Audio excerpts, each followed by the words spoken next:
As Tony mentioned, I'm a global hospitality consultant based here in Squamish, BC, just a little bit south of Whistler. But pre-COVID, I spent almost 300 days a year on the road. In the past 5 years, I've worked in and visited more than 100 countries on all 7 continents. So I definitely feel I'm bringing a global lens to this conversation. And even since March, I've managed to work and travel in the UK, Poland, and the USA, although I have to say all with relevant quarantine periods. So I've had lots of time to sit by myself and contemplate exactly what is going on. While wearing many hats, including being a chef, entrepreneur, and consultant, my personal COVID impacts have been many.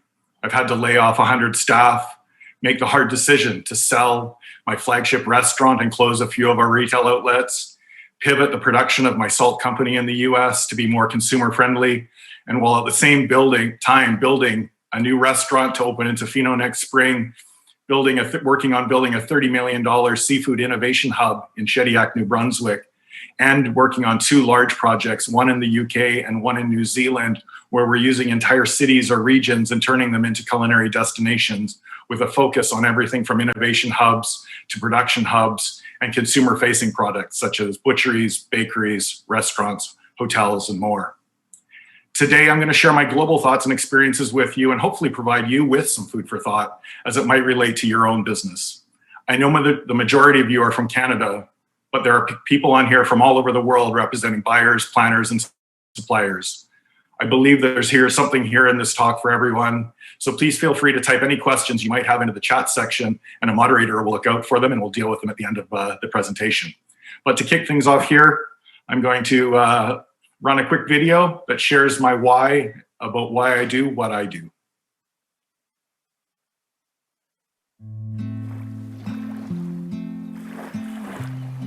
I know I have a duty to do more than just run a restaurant or be a chef.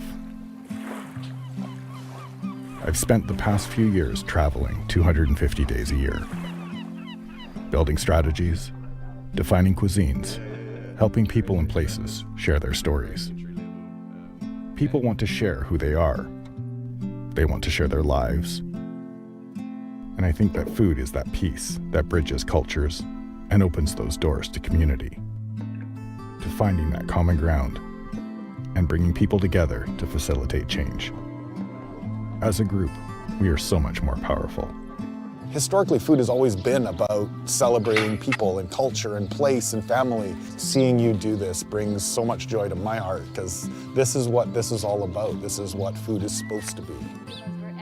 I've learned that no matter how qualified you are, an MBA in finance, chef school, a couple of decades of experience, you're not going to change the world by yourself. I've started plenty of companies. I've traveled to more than 100 countries around the globe. But ultimately, my work is not about me or my expertise. I'm just in the fortunate position of being able to bring people together and start conversations through food. That is why I'm here.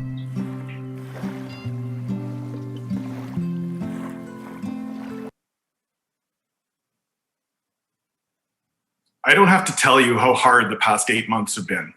I've seen so many of my friends and colleagues suffering financially, mentally, and socially. The bottom line is this is likely the hardest economic and health event all of us have ever and will ever go through. And sadly, it's a long way from being over. So the question is, what can we do? Well, we're all aware of the many challenges, but the bottom line is everyone's scared. Fear is influencing a lot of our decisions, and the uncertainty it causes us to freeze and stick our head in the sand. We've seen significantly reduced travel, reduced or reallocated budgets, physical distancing that goes against the essence of our industry. We've gone from a high-touch, highly interactive industry to a low-touch industry. And for many of us, myself included, I struggle with how to bring that back and really get out there and get excited about going out for a meal or an event or an activity when a lot of it's happening online. We've obviously seen a huge decline in foreign tourism, which in many cases have been replaced with domestic tourism, a decline in urban region tourism, and seeing much more to rural regions. reduction in dine-in business for the foreseeable future. And again, at the end of the day, we share life with meals. So how do we do that? Via takeout, via fast food, via these different avenues that we're seeing becoming so prevalent in our everyday lives. We've seen a dramatic reduction in corporate events and meetings, and we've seen a cancellation of most incentive travel for the foreseeable future.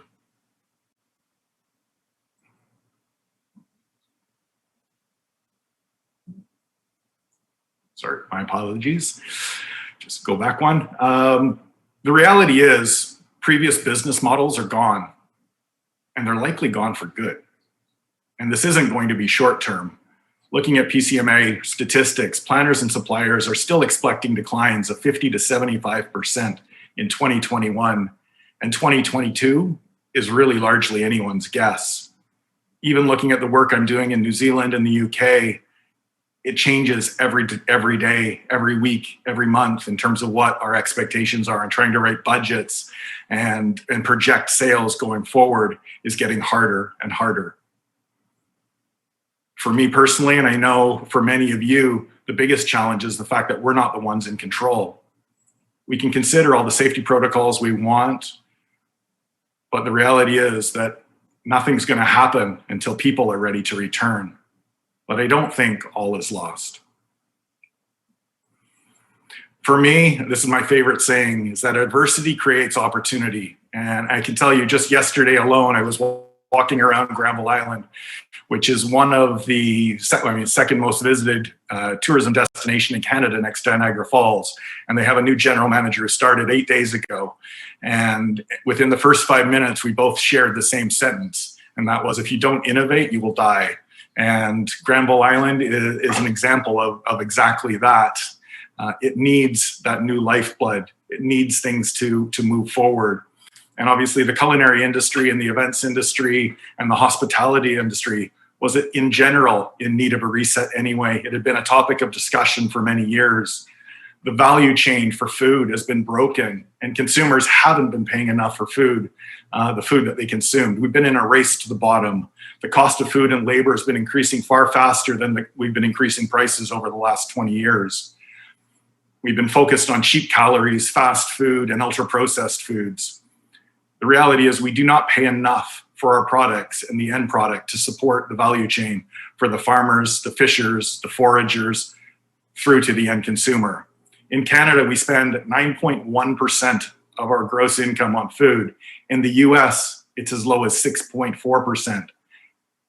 Compared to the rest of the world, we're one of only 8 countries on the planet that spends less than 10% of our income on food. That's astonishing. By contrast, in the 1970s, we were spending 20%. Europe typically has been spending 30%. Some countries, generally, unfortunately, the poorest on the planet, are spending upwards of 50%. But it seems to be that the richer we get, the less we value the value of food. It used to be when I was a kid that if you had a pineapple or a pomegranate or some imported food, that was special. And nowadays you're going and paying a premium to get a local strawberry or a local banana, or local strawberry or a local avocado from Vancouver Island. It's crazy what we're paying for local food. The industry has been challenged with labor markets for years. Labor costs have been going up every year. We all know minimum wage has been going up, and it's important that it does, but it doesn't come without significant challenges. And as owner-operators, we've been very hesitant to raising prices and creating more value for our consumers. COVID's allowed us to focus on local markets and start to build a new base where tourism becomes the icing on the cake. I look at areas like Tofino, the Okanagan, West Sussex in the UK, the South Island in New Zealand. They've all managed to attract a massive amount of local tourism. I can tell you I was in Tofino last weekend and every hotel was sold out. You can't get a restaurant reservation in anywhere until the middle of November right now, and even Christmas is almost sold out. And the perception's always been that local travelers would not spend as much as international travelers. And that's being proven very wrong in many of these destinations. We need to develop new types of products, virtual, educational, transformational. There are so many examples of these creative ideas and people are stepping up. It's inspiring to watch this industry come together. especially looking at the impact on Indigenous, their stories, their products, and really their dying cultures that are being brought back to the forefront. Collecting memories, which is really conversation is a currency, and it's something that we're starting to value more and more. We need to embrace having less competition. The reality is we're going to have more labor options. We're going to have a bigger talent pool to choose from. Just this last week, I was able to hire a bartender who had been working at the Savoy in London as one of the top bartenders in the American bar, which was ranked the #1 bar on the planet. Unfortunately, they have not opened post-COVID, but she has managed and agreed to come over and be the bar manager for our new bar opening up in Tofino next year. So the talent, not only on a regional and local level, but on a global level, is expanding, and the opportunities to get them are getting greater. Target businesses are looking for more social connections on a much smaller scale. So many businesses have employees working off-site and are looking for ways to connect, but in smaller groups and far more frequently.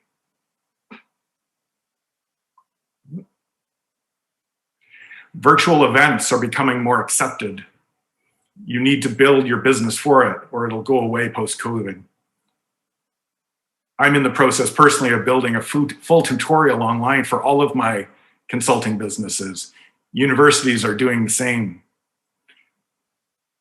I know consultants who've moved most of their businesses into online during COVID and are doing the same, if not more, in terms of business volume without the heavy toll and carbon footprint of traveling around the world.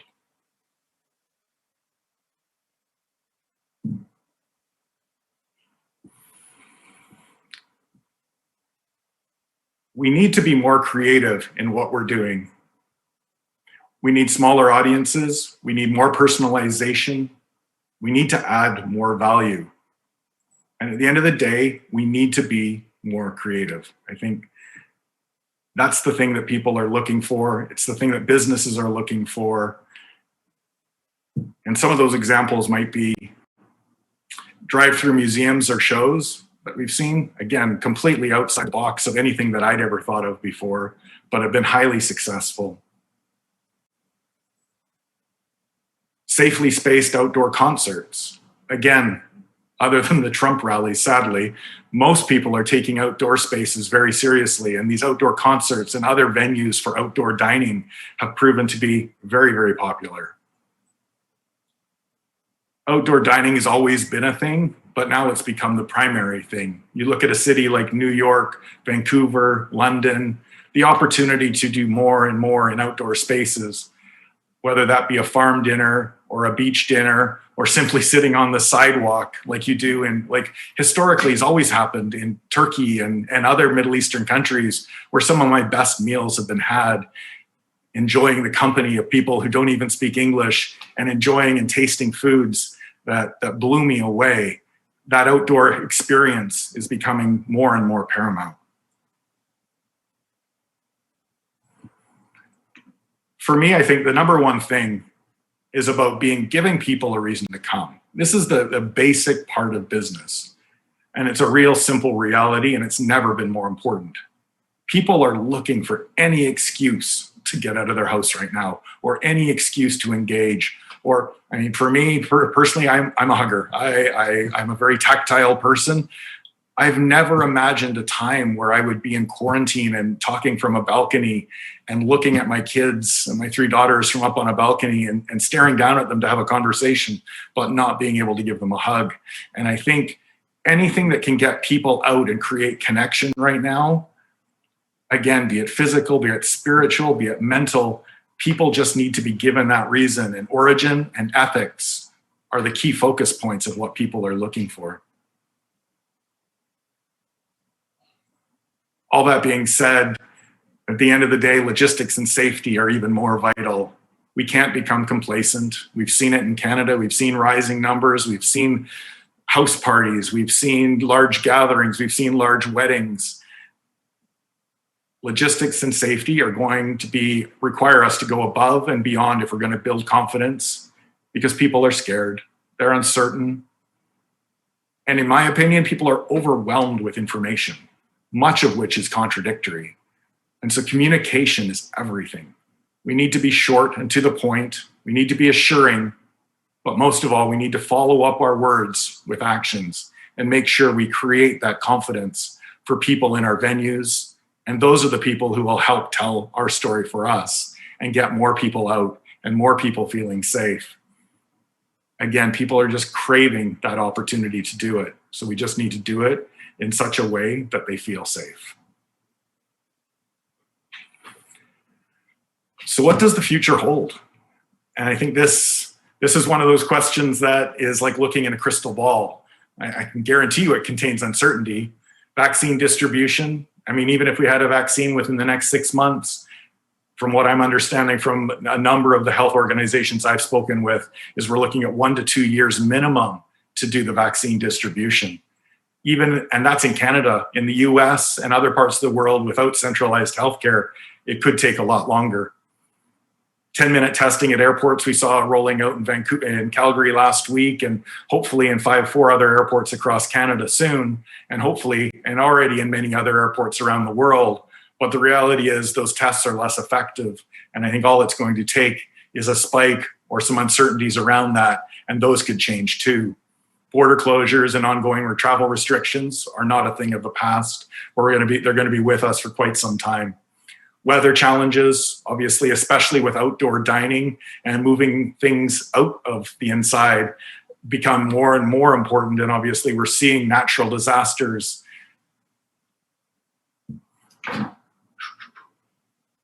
Sorry, moved on its own.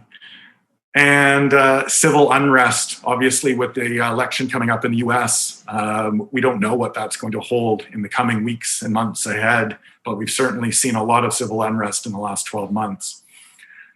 Opportunities, obviously, community engagement, locals never been more important, and we're all in this together.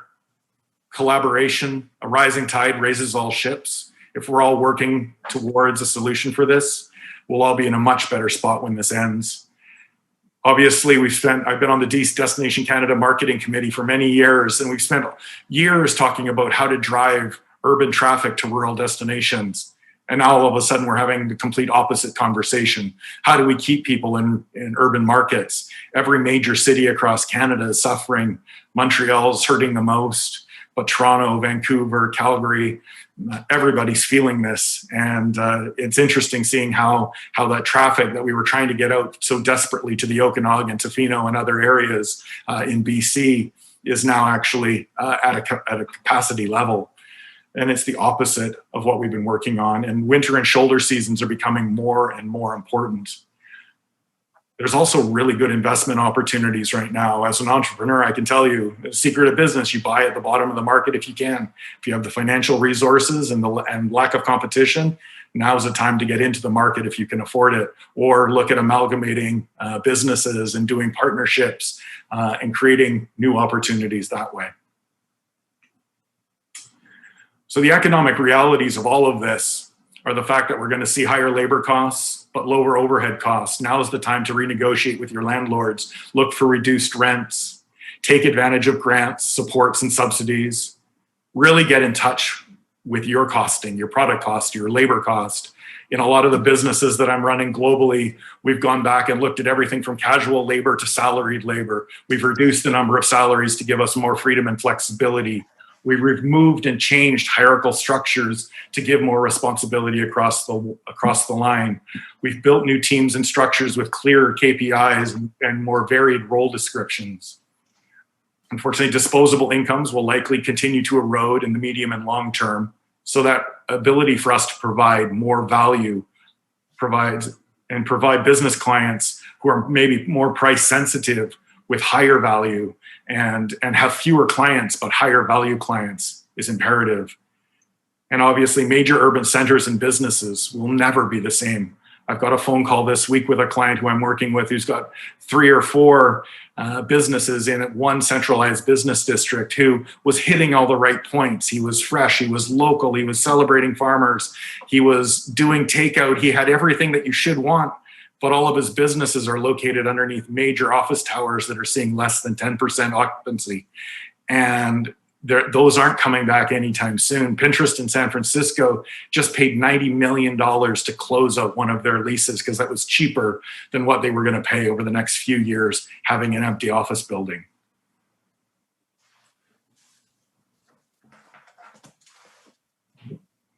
These slides seem to be changing on their own. My apologies.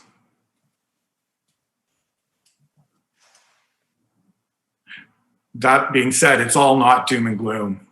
The Okanagan Tofino, again, bustling and booked out through November, through their typically quiet periods, significant increases in average spend and opportunities to increase pricing. I was at Wolf in the Fog last weekend, one of Canada's top 100 restaurants, and they were talking about how they're seeing 50% less covers, but they're actually doing higher revenues than they ever have because their servers are having more time to spend at the table. They've started charging more for local seafood because that's where the demand is. And the reality is the local market that's coming in and spending is not price sensitive. And they've seen a doubling of their average check and average spend. And it's allowing them to actually be far more profitable than they've ever been. In Petworth in the UK, we're seeing doubled food shop sales, significantly higher average spends. One of the great things the UK has done is allow larger group sizes for art, culture, and educational groups to come together. So whether you're going through an art gallery or doing a school outing or doing some other cultural experience, they've offered some freedom and flexibility around group sizes to try and drive more of that demand. And obviously higher occupancy numbers are being seen in hotels outside major urban centers. New Zealand, they're looking at this as the time to invest. Their government is spending a fortune looking at what does this domestic market look like? How do we keep more food at home? How do we grow that local market? And then when exports do come back, then we can focus on that. And again, it becomes more of the gravy.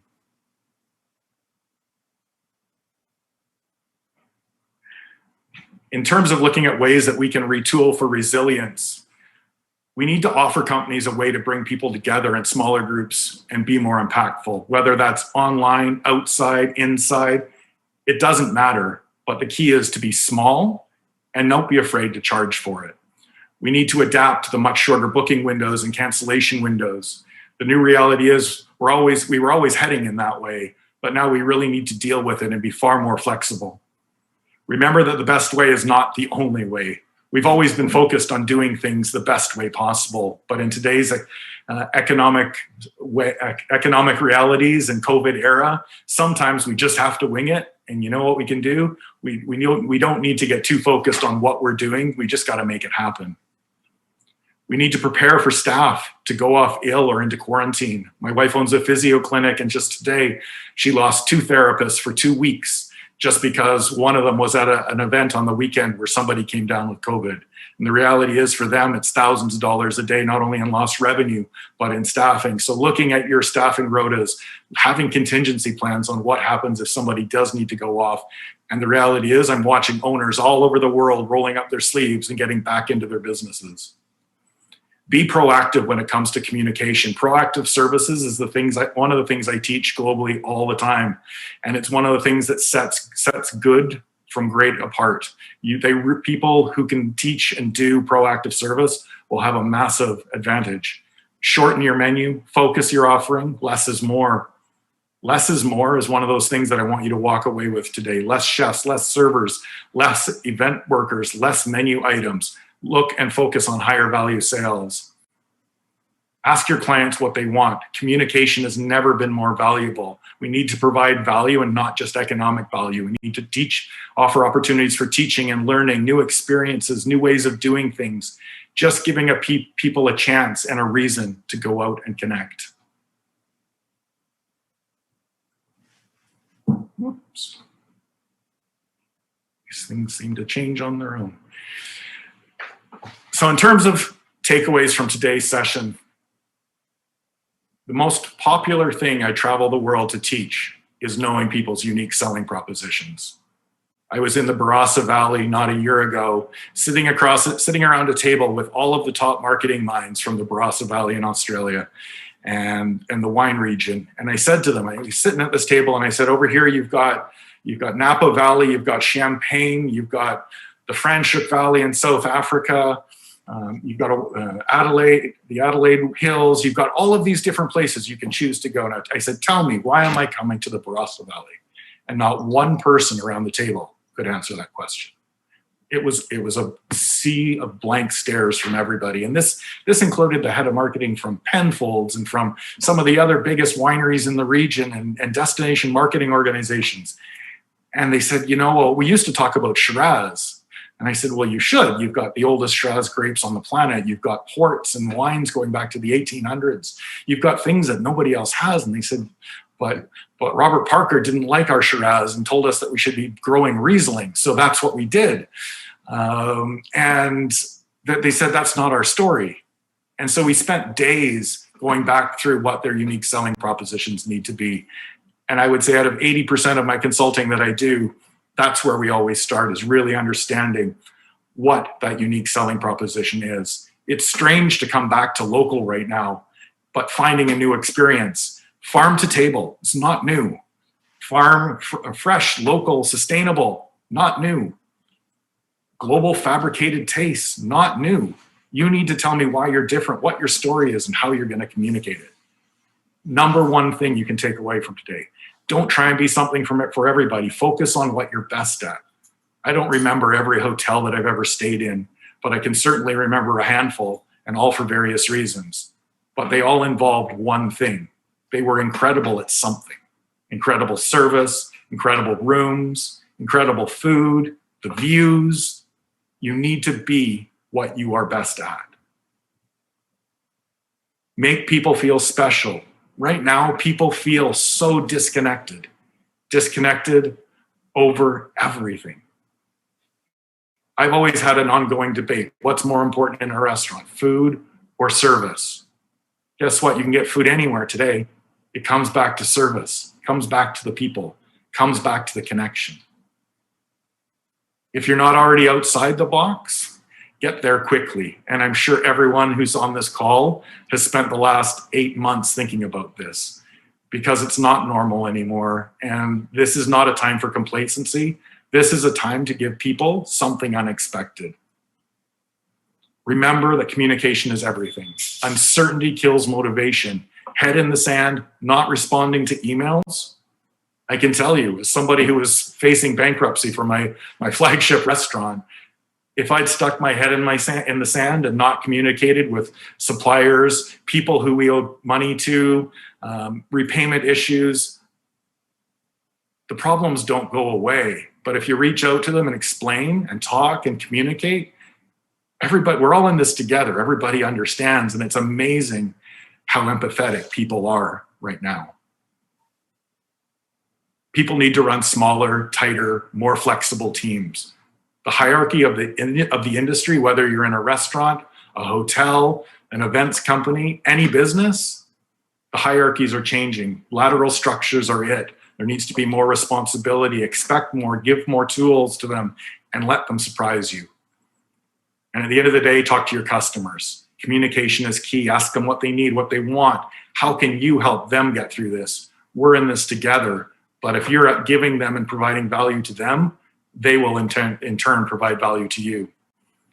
I read a great quote from Christine Gold, who's the founder and CEO of the Thought for Food Foundation.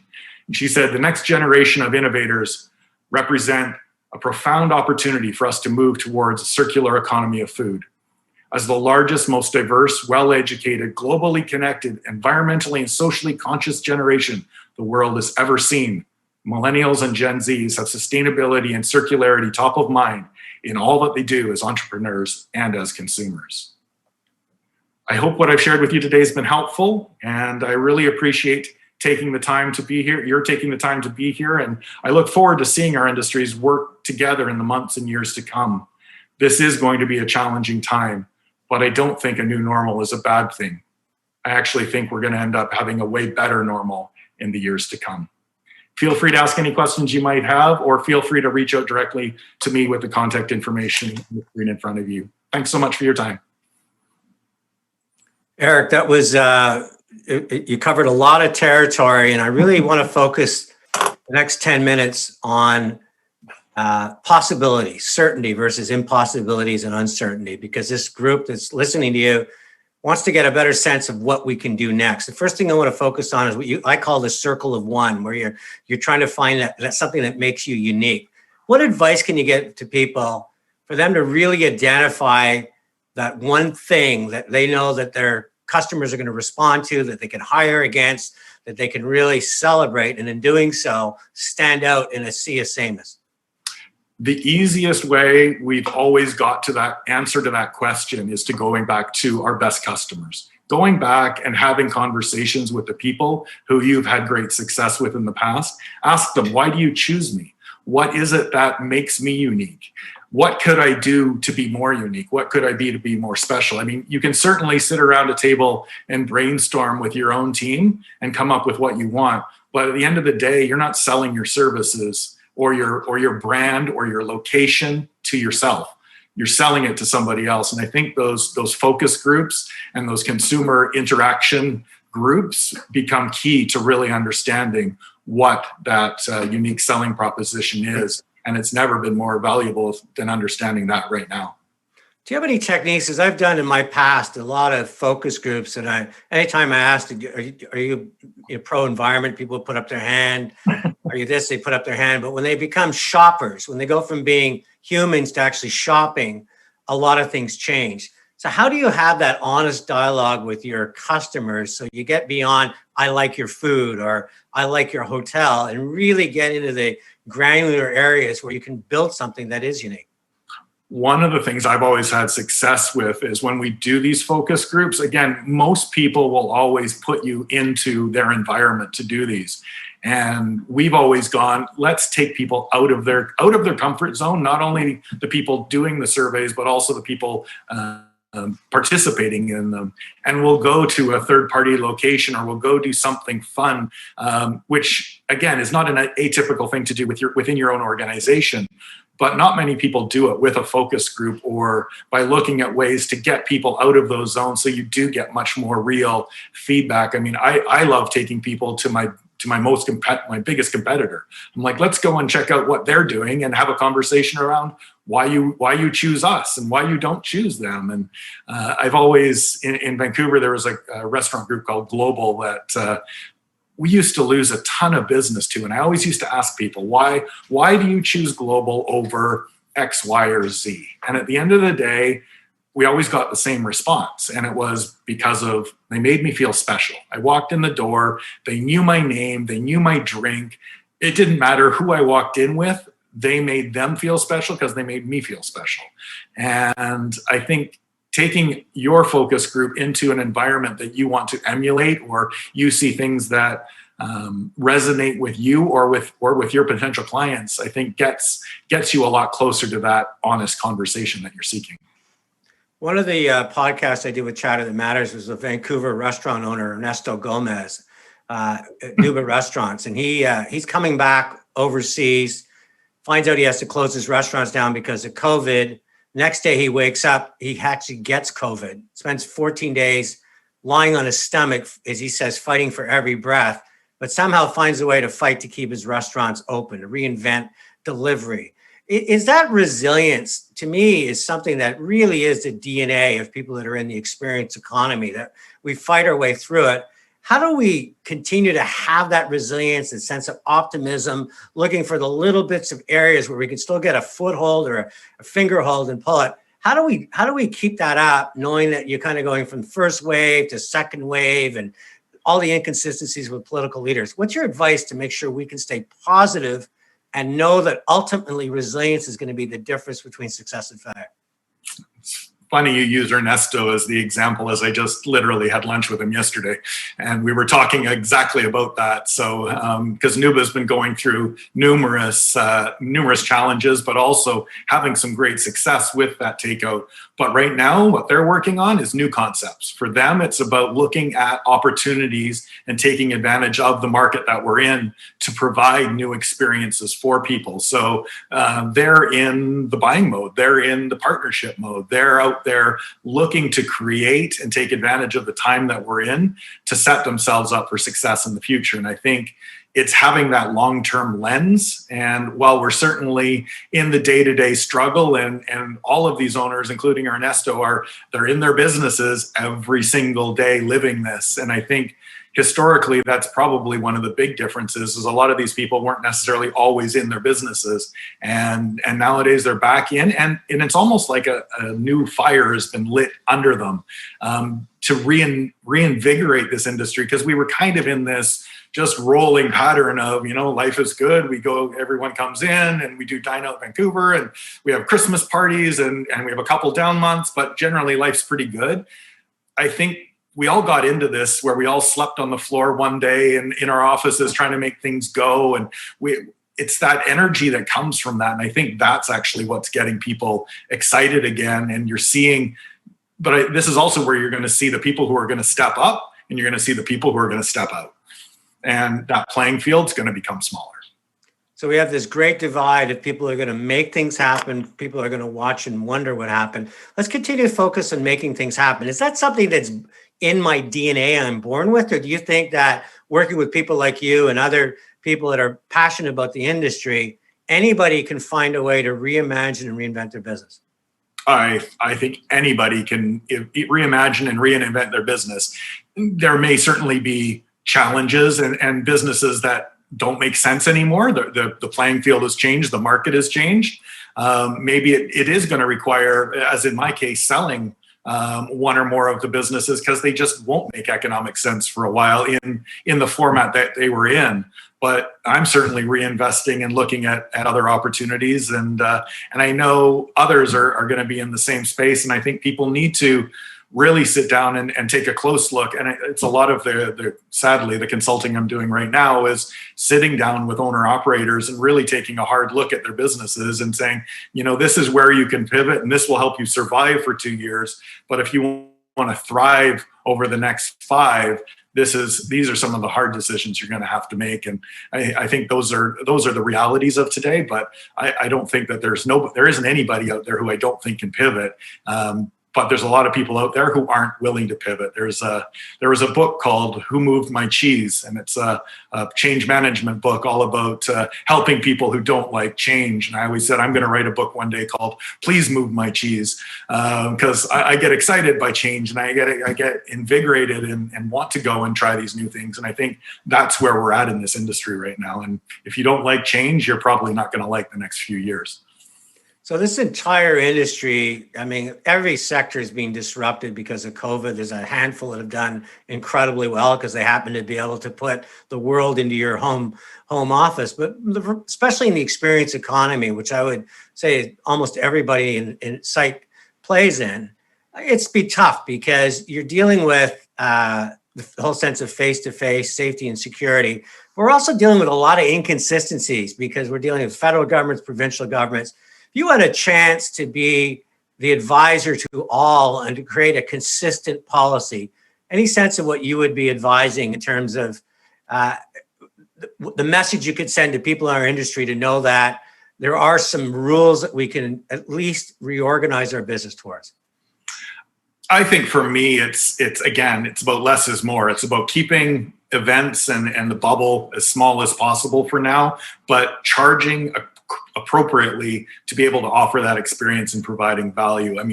I've seen it in every country I've visited over the last 6 months during the pandemic. The people that are being the most successful are the ones who are keeping the group small, raising their prices, and creating incredibly memorable experiences that people are valuing now more than ever. And I think, the challenge with the governments is that they're all over the place. And I said this earlier, there's a complete lack of the communication that is being shared is all over the place. And there's a lot of miscommunication that's out there. And I think we need strong leadership. I'm heading back off to New Zealand next week for the first time since lockdown, and going into a country that basically has no cases of COVID, but is yet still got a lot of the precautions and a lot of the pieces in place. Their borders are still closed. And it's being very protectionist, but they've just reelected Jacinda. They've got this focus on helping people tell their stories better. The governments are investing. And I think it comes down to leadership. It comes down to having somebody who stands up and takes that leadership. And obviously Bonnie Henry in BC has done an amazing job, as of other health leaders across the country. But I think we're still missing that overarching piece, that as a country, we're lacking that leadership piece. And unfortunately, Canadian Restaurant and Food Service Association and other national organizations just, the scope was too big for them to really step up and take ownership of it. So. One of the things that you talked about was this is an opportune time if you're willing to accept risk and reward, because you have an opportunity to consolidate some overhead costs. You can consolidate businesses, you can buy businesses. If I was peeking in and listening to you at a coffee shop, what would I be hearing in terms of where you think your next moves? I'm not asking you to declare your investment strategy, but tell us what you'd be looking at in this world that you'd say coming out of that is an opportunity. I can tell you right now, a lot of them are based on projects I'm working on, which is I'm still building restaurants in key markets like Tofino. That is going to, I don't think even post-COVID, they've just all of a sudden created this national demand, and people have realized how amazing it is. I don't think that demand is going to change going forward. Building innovation hubs. I think the reality is the export food markets are going to take a while to come back. So more focus on national product and national storytelling, celebrating those farmers, those fishers, those foragers.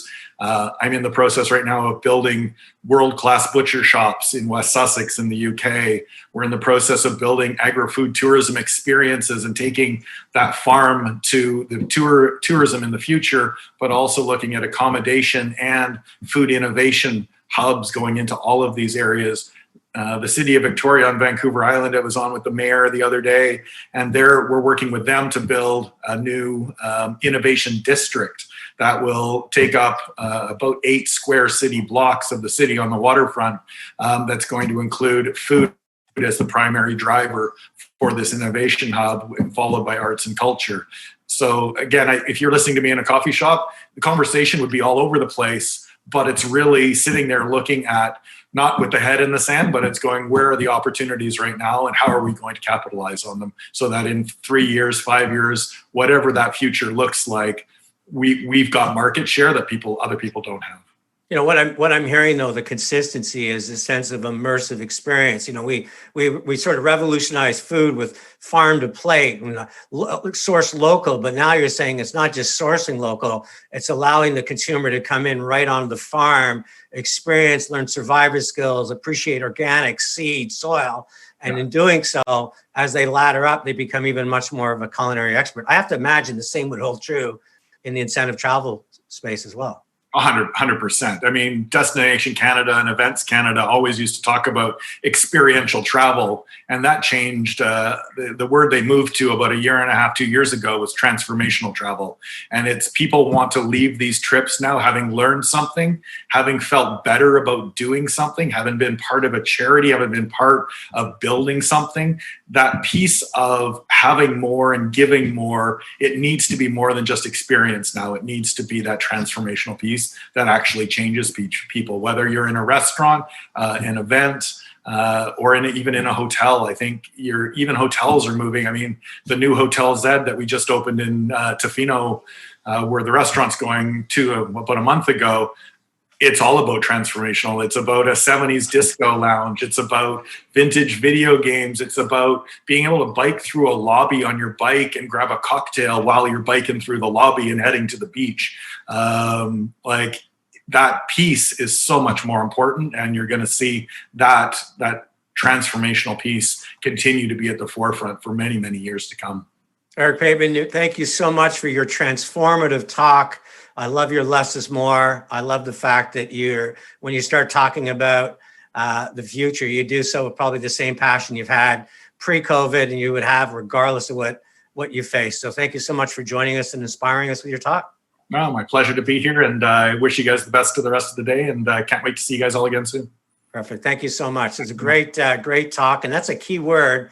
We tend to sometimes, when we get in a pattern, we can become very transactional. Okay, we got the client, we're going to do the contact reports, we're going to make sure we have all the forms filled out. But we sometimes lose sight of what really matters. And when he starts describing a hotel where you can bike through and go to the beach, you can imagine that, you can see it, you can experience it, and you can want it. So much of it is storytelling. I always call it, again, head, heart, and hands. Make your stuff easy to understand. Heart, that I want the person I'm talking to, I want their heart to beat. And more importantly, I want them to reach and say, I want to do that or be part of it.